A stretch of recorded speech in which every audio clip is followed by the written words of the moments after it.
So are you tired of the regular old multiple choice tests? Because I know my kids are. And honestly, we know that not all students do well with that type of testing. So I'm gonna offer you guys an alternative way to test students on content. I learned this way from teaching a pre-AP course. It is similar kind of to the AP courses as well. However, this is something you can implement in your regular courses. It doesn't have to be pre-AP or AP. And I have really found in the last 3 years that I've been doing this that my students' ability to read has increased a lot just off of doing this, like reading sources, analyzing sources, and understanding them. I'm not an English teacher, although I'm teaching an ACE paper course next year, so wish me luck. I'm not a writing teacher, so this is kind of stuff I had to struggle with along the way, but after 3 years of doing it, I think I've got it down to a science almost, and I want to share that with you. So it is stimulus-based testing, and I'll explain what that means, and then I'm doing it today, so I'm also going to show you how it works for me. And then if you stick around for the end, I have actually a bonus version, like another one I'll tell you about really quickly. That's way easier to grade, because I will be honest, this one does require a little bit of grading, but it's worth it. And you give good feedback to the kids that they can actually use.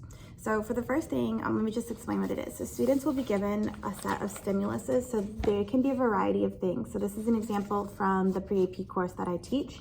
In this situation, I have 8. So for this course, we go over these sources throughout the unit. So they've actually been exposed to most of these sources, but they don't have to have been exposed to them prior to testing. So if you are testing, let's say World War II, your assessment can be primary and secondary sources from World War II, and then you can ask them questions based on those sources, but it will require them to pull content knowledge that they were listening to and that they got from class. So that's the key. I'll go into it. So they prepare students for life in a way that, first of all, if they're going into AP courses, obviously that will be helpful. But if they're not going into AP courses, students need to learn how to read a document, a map, a graph, or look at an image and pull information from it to be successful in no matter what they do in life. That's just how life works. Like, you have to be able to look at something and pull information from it. So it's gonna prepare students for life, which I know sounds super corny, but I genuinely, truly believe that our students lack the ability to do that.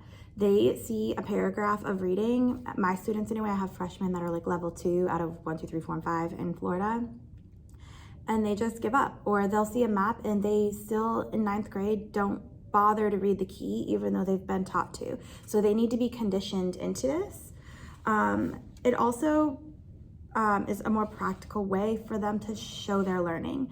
So in this situation, like this first set I'm going to show you, maybe they don't understand the way a multiple choice question's being asked, or if it feels a little bit tricky to them, it might really kind of not show you if they actually know that knowledge based on just like that set of questions. They might do poorly on a test, but know the knowledge and not have just done well on that test.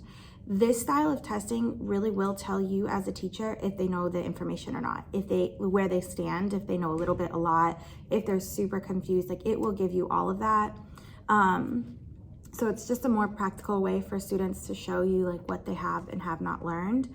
It also helps you identify areas, like let's say they all mess up source 6. That means like maybe you need to go back over that content as a teacher, because we're not perfect, right? Another reason that this one's super beneficial is it just requires students to write. So I don't know about you, but my students are terrible when it comes to reading and writing. Like I just mentioned, they only use simple sentences. They don't like identify specific pronouns or nouns. They'll just be like, he went there one time. I'm like, who went where, when? Like, they never give me those details. So this requires them to build on that. And as you go throughout the year, your expectations will change, right? So in the beginning of the year, it's going to be way different from what it looks like at the end of the year. And then another reason is students won't feel as hopeless going into the test because they have stuff in front of them that they know that they can get some of the answer from. So when students do a multiple choice test, you know, the ones who know that they're not prepared, who didn't study, they're gonna just Christmas tree it, right? And you know, what does that do for us or them? Nothing. But these ones, if they know that they can get some of the answers from the text, from the images, or from the map, then they might actually try a little bit harder, and they still can show you what they have learned, even if they didn't study, or even if they're not, you know, where they need to be. They can show you that they've learned some things. So students tend to feel less hopeless with this style of testing. Now, I will say, like I said again a little bit already, it does require stamina for students. Like, these are 8 sources that they're gonna probably need 2 days to do this. And they've been doing this all year. Like, it's a lot of work for students, and that's what school is though. So it requires like a build up and conditioning. Like I said, like it's gonna get a little tougher throughout the year. This is the end of the year. We just went into May, so my students are used to doing this. And so at this point in the year, I have kind of like simplified the worksheet because they should be doing some of those things without being told, but you can scaffold it as you go. So here are some tips, and then I'll show you what we're doing.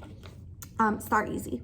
So if you haven't done this before, or if it's the beginning of the year, start with more simple sources that aren't as hard to analyze and understand. Start with, you know, some images. My kids, I mean, even College Board, this is a College Board source. Like, they need images. That kind of breaks up all the reading. And then maps are great. Like, you can never give kids enough maps, honestly, ever, because they just are not exposed to maps enough.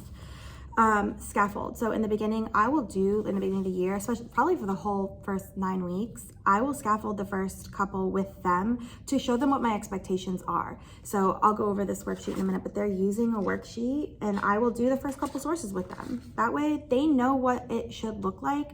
They know what my expectations are, and they have no excuse as to like why they're doing it the wrong way. Again, variety of sources, so images, maps, texts, graphs, tables, anything like that works really well. A really, really important thing that you must have is a rubric. You need to have a rubric either printed out for them already, and that's the one you'll use, staple it to the front of their packet and use that to give them a grade, or just project it onto the board. But they should know exactly what they're being scored on. That way, like, they don't spend, 30% of their time writing a conclusion when that's not important to you and you're only going to give that a couple points on the assignment. So make sure, that kind of goes along with scaffolding. Just make sure they know exactly what it is that you're looking for. And then lastly, use a template. So that's what I'm going to show you. So this is, again, at the end of the year. In the beginning of the year, this paper is actually much longer. And I'll put a link in my description of like one of these in my TPT store if you want to just like look at it or buy it, God forbid. But for example, I have the title, it's of course cute font, but we're doing spread and impact of Islam in sub-Saharan Africa. So all of these sources are about trans-Saharan trade, really, and the spread of Islam, obviously. So they start by saying, like, I give them a prompt. That's how College Board does it for this pre-AP course. So the prompt that I'm giving them is the emergence of trans-Saharan trade mainly impacted economic development. So they're going to go through each of these sources. Okay, so I just got interrupted by my work bestie, so I'm gonna pick up where I left off, but it was actually good because I missed a faculty meeting this morning, and everything could have been sent in an email. So that is teaching. I checked the email, I'm good to go. So the example, we're talking about spread and impact of Islam in sub-Saharan Africa. That's the unit. My prompt was the emergence of trans-Saharan trade mainly impacted economic development. So all of the stimulus they're looking at, the maps, the text, everything, should give them some evidence as to whether or not the emergence of trans-Saharan trade impacted economic development, or did it impact, the other option would be like culture, right? So I start in the beginning of the year with a packet. It's bigger than this because it requires them to like really do a little bit more. Since it's the end of the year, I can condense it down to, 1 page. But I would definitely start with scaffolding. So in the beginning of the year, I'd say the first 9 weeks, honestly, you want to go over the first couple of sources with them. So if I already said that, I guess I'll just cut this part out. But if not, you really want them to know exactly what you want. And I know I'm repeating myself, but that way, like, there is no excuse as to why they're doing it wrong. So for this one at the end of the year, and you can honestly start with something this simple too, they have this prompt written on here. The emergence of trans-Saharan trade mainly impacted economic development. And I start with the question, what are you being asked to write about? So they're going to determine if the emergence of trans-Saharan trade mainly impacted economic development, or did it impact something else? And so the argument they can make, again, is that it impacted culture, right? Language, religion, it's the spread of Islam in sub-Saharan Africa. So then it has a little table, and it has a spot for each of the 8 documents. And at the top of the table, it says, does this source give evidence about how trans-Saharan trade made an impact? And I leave it blank because if I say impacted economic development, they won't even consider other ways it impacted Africa. So I need them to say, like, just like, how does it impact Africa at all? And they will go through each source and find evidence from each source to say how trans-Saharan trade impacted Africa. Once they get to the end, they flip over to the end of the table. They flip over, and on the back, it has, I always go in the same order. First, you're going to choose to either support the prompt that it did mainly impact economic development, or they can challenge the prompt and say, no, I think that trans-Saharan trade mainly impacted culture. I also put in there no I statements, even though I just said it. No I think, no I believe, no I feel, no I found. You're stating it as a fact, right? You want them to write in like academic terminology. What I have found that my students require is a space for them to work on a counterclaim. And I always tell them, anytime you make an argument at any point in life, you want to acknowledge that someone has an argument against you. Otherwise, there's no argument, right? And I use the idea of like, you want to stay out to a later curfew than what your parents say. You have to acknowledge why they don't want you out that late and have a rebuttal for that. Otherwise, your argument is just not that strong. And that applies to everything in life, right? So I have them acknowledge a counterclaim. What is someone going to say to argue you? And you have to then rebut it with like how your claim is still more accurate, how your claim is still right, how you beat the counterclaim. And then lastly, I just have them put these two pieces together in a paragraph. So they have an introduction, they have evidence to support their claim. Their introduction will state their claim. Evidence to support their claim. We do not quote the sources because my students are preparing for AP college or AP classes, and they don't really like direct quotes as much as like explaining the sources. So they need to explain their evidence, and they need to have a conclusion.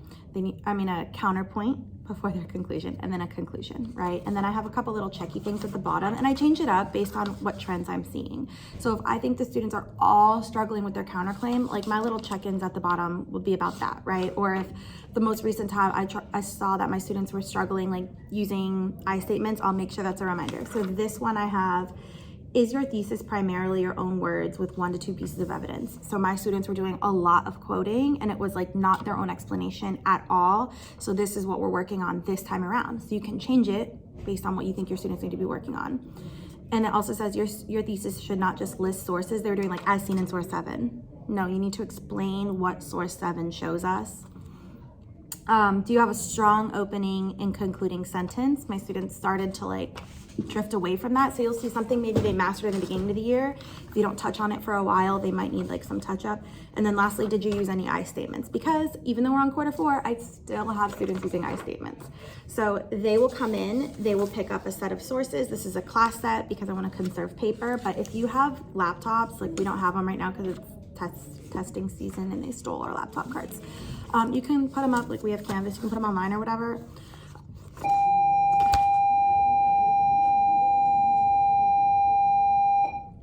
But I just put them on paper. I make a class set. I teach this 6 times a day, so it works. And then I make one of these for everyone, and then let me show you how it looks. So another tip I would say is like my kids are in groups almost always. And honestly, when you first start doing this, you can leave them in groups. Collaboration's honestly fine because if they're talking about how to do it, or if like, even if I don't want them copying, but let's say they're like asking someone for help, like ideally, even that practice of doing it, if they're getting help from a peer, is going to still help them improve, especially in the beginning. And the students who are giving help, who are like assisting them, you know how like teaching helps you learn. So they're actually getting something out of that too. But since it's May, I'm like out of breath. Since it's May, my students at this point should know how to do it, should not be collaborating, don't need help. I want them to take it more seriously. It is their last assessment for the year, so I'm gonna go ahead and put them in rows and make them scared. I'm just kidding. I mean, am I though?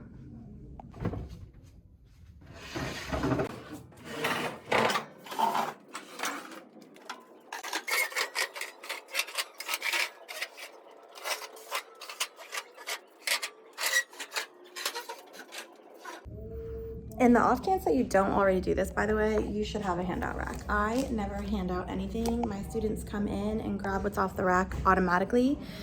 I don't hand anything out. And I'm gonna show you like an easy way to do a rubric. Normally for every single one of these assignments, I give them a rubric and it's like, okay, it's 3 points for this, 3 points for this, 5 points for this, 8 points for this. And it's so specific, but since again, my students have been doing this all year, I'm actually only gonna grade that paragraph on this one that shows me if they understood the content, shows me if they know how to write a thesis. So I'm gonna have a really simple rubric on my little whiteboard up here, just saying like, hey, this is what I'm looking for and this is what you'll be graded on. You can attach, I like to like normally attach one to the paper and give them feedback, but since it's the last one, they probably won't even get the feedback, they'll just get the grade.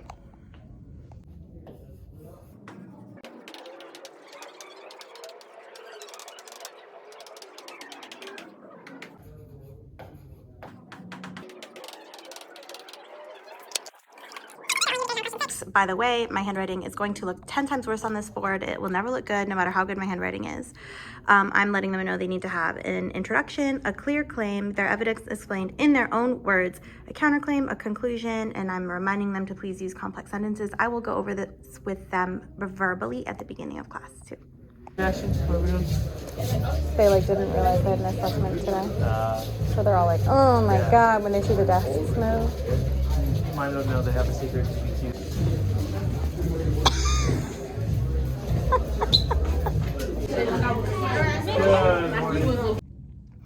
Your other option is to do a multiple choice test question, multiple choice question test. I'm here today, guys, I swear. With stimulus. So you can either, have all new stimulus where they just have to analyze the stimulus and answer questions based on those stimulus. And I will literally do like questions 1 through 3 are based on stimulus 1. Questions 4 through 5 are based on stimulus 2. Or if there are stimulus that you've looked at before, I would recommend requiring them to pull things that you guys have discussed in class. That way you know that they're able to show that they were listening, that they were learning in class, that they're not only solely getting information from the text. The only reason or the only way I would ever have them solely use information from the stimulus is if they're brand new to them. They've never looked at it, obviously.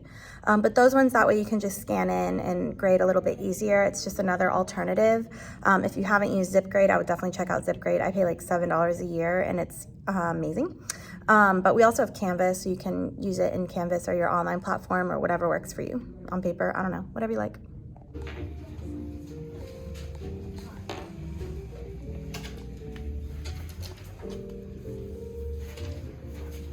Okay, so what do you think that the biggest impact was economic? Was it like their finances and like the fact that it actually, you could say like instead of it impacting their economy, maybe you felt like it impacted their culture, like because it talks about how they brought Islam to Africa, right? Or maybe you think it impacted politics because they ended up having access to foreign trade, right? So whichever one you feel like you can find the most evidence for. Okay, so do you know which one you're picking? Not yet. So you might want to scan back through the sources and feel like which one stands out to you. Do you think that you see more about trade?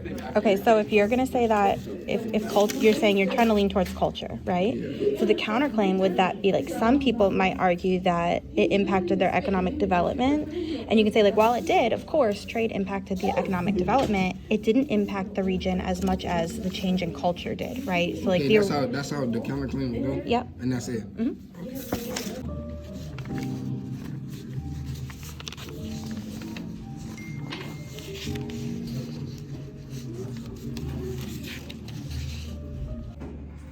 Okay, so I think that should be enough to give you guys an idea of what it should look like in the classroom. Obviously, you can make it your own. I'm going to leave a link in the description because I actually have free ones, I think, in my TPT store. So check that out if you want to use the template. And then if you have any suggestions or questions or anything, please feel free to comment. I clearly love to talk, so I'd be happy to chat with you. And if you liked this video, I sound like my 10-year-old who does have a YouTube channel. Please subscribe. Bye.